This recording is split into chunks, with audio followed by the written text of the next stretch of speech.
two events that happened in the Bible that changed everything. Number one, the death of Jesus. You see, the death of Jesus wasn't just a death of a martyr or a death of somebody who wanted to die. The Bible says in Hebrews chapter 2, verse number 9, says, "But we see Jesus, who was made a little lower than the angels for the suffering of death, crowned with glory and honor, that he, by the grace of God, should taste death for every man."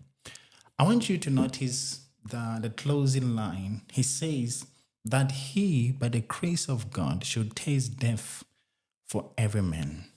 So this was the state of men. Man was eternally condemned by God.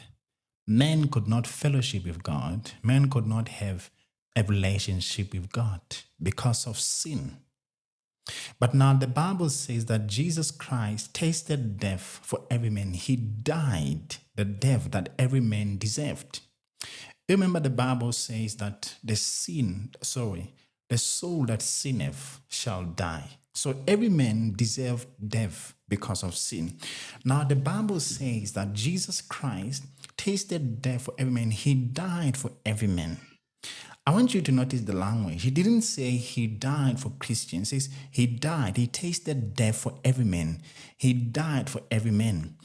Because the Christians are the ones that have believed that reality and now have been brought into a new life. So now the Bible says he tasted death for every man. He died for every man.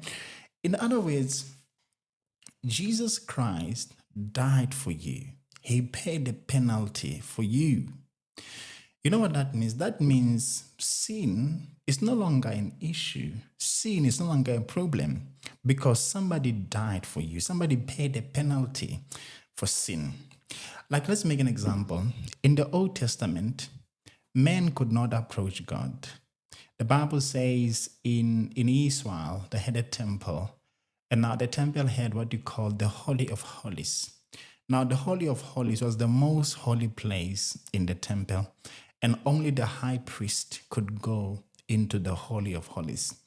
And even he had to had his act together in order to go there, or he will immediately die. Now the Bible says when Jesus Christ died, the curtain that hid the Holy of Holies was torn into two parts. So everybody could see into the Holy of Holies. You know what that meant? That meant every man now has access to the Holy of Holies. Every man has access to God. Every man can approach God because somebody broke the barrier. Somebody died for every man. Somebody paid the penalty for men. Like sin was like a barrier between men and God. Men could not approach God. Men could not fellowship with God because of sin. Now, when Jesus died, he broke that barrier, and the curtain that hid the Holy of Holies represented that barrier between man and God. So when he died, the Bible says the curtain that hid the Holy of Holies was torn into two parts. So men could see, men could enter the Holy of Holies. Now, because of the death of Jesus, men have access to the Almighty God, have access to the Holy of God, to the Holy God. They have access to the Holy of Holies. And that's why Jesus died. He paid the penalty for the sin of men. He paid the price that was required for men to be redeemed. So that's the first event that happened in the Bible that changed everything. In Galatians 2:20, the Bible says, "I have been crucified with Christ, and I no longer live, but Christ lives in me." So he says, I was crucified with Christ. His Apostle Paul says, when Christ was crucified on the cross, I was crucified with him. Therefore, if I was crucified with him, that means when he died, the whole world died with him. That's what happened. Then he says, the life I now live in the body, I live by the faith of the Son of God who loved me and gave himself for me. So he says he gave himself for me. He sacrificed his own life for you. He died so that you may live, so that you may receive, or so that you may be accepted by God. And then number two, the second event that happened is the resurrection of Jesus. You see, Jesus dying was enough for the payment of sin. It was enough because when he died, he was actually paying for sin. Because remember, the Bible says that the soul that sinneth shall die. So the payment for sin is death. So his death was sufficient for the payment of death, for the payment of sin. Now, why did he have to rise from the dead? And you know, the resurrection of Jesus is one of those events that a lot of people seems to say it didn't happen. A lot of people don't believe in it because the death of Jesus is actually what really defines the Christian life. The whole Christian life depends on the resurrection of Jesus. Because when Jesus resurrected, he didn't just come out of the grave.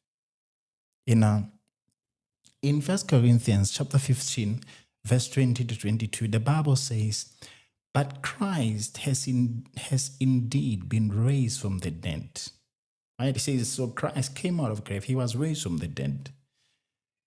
The first fruits of those who have fallen asleep. So he says he's the first fruit of those who have fallen asleep. When he says here, of those who have fallen asleep, it means those who died.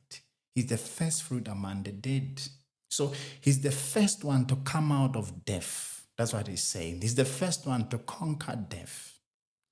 Then he says, for since death came through a man, the resurrection of the dead comes also through a man. Then he says, for as in Adam all died. Now, because of the high treason of Adam, every man was condemned to eternal death. Every man died because of the sin of Adam. That's what he's saying. So he says, so in Christ all will be made alive. So look at it like this. When Adam sinned against God, his seed became corrupt. His seed became a dead thing. So every man that came out of him came out dead. That's what he's saying. So every man was condemned to death because of the sin of Adam. Now he says, because every man was condemned to death because of the sin of Adam, he says, so in Christ all will be made alive. So when Jesus came out of the grave, it wasn't just coming out of the grave. He was actually born out of death. He had conquered death. He was made a new person. He came out as a new man. He came out as a new being.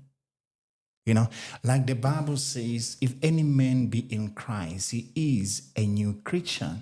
Why is any man in Christ a new creature? Because when Christ conquered death, when he defeated death, he came out as a new man. He came out with a new life. Now, everyone who believes in him, who believes in his resurrection, receives that new life in them. In Romans 6:4, the Bible says, therefore, we are buried with him by baptism into death, that like as Christ was raised up from the dead by the glory of the Father, even so we also should walk in the newness of life. It says, because Christ was raised, as Christ was raised from the dead, we also should walk in the newness of life. That means the resurrection of Christ presented what you call a new life. He presented the newness of life. That's why the Bible says, if you believe in the Son of God, you receive a new life. And what is this new life? This is eternal life. That means the resurrection of Jesus made eternal life to be available to every man. Every man can get eternal life. Every man can receive eternal life now. Every man can receive eternal life today. How do you do that? by believing in the resurrection of Jesus and acknowledging him as Lord over your life. Simple as that. So those are two of the two most important events that took place in the Bible that changed everything: the death of Jesus and the resurrection of Jesus.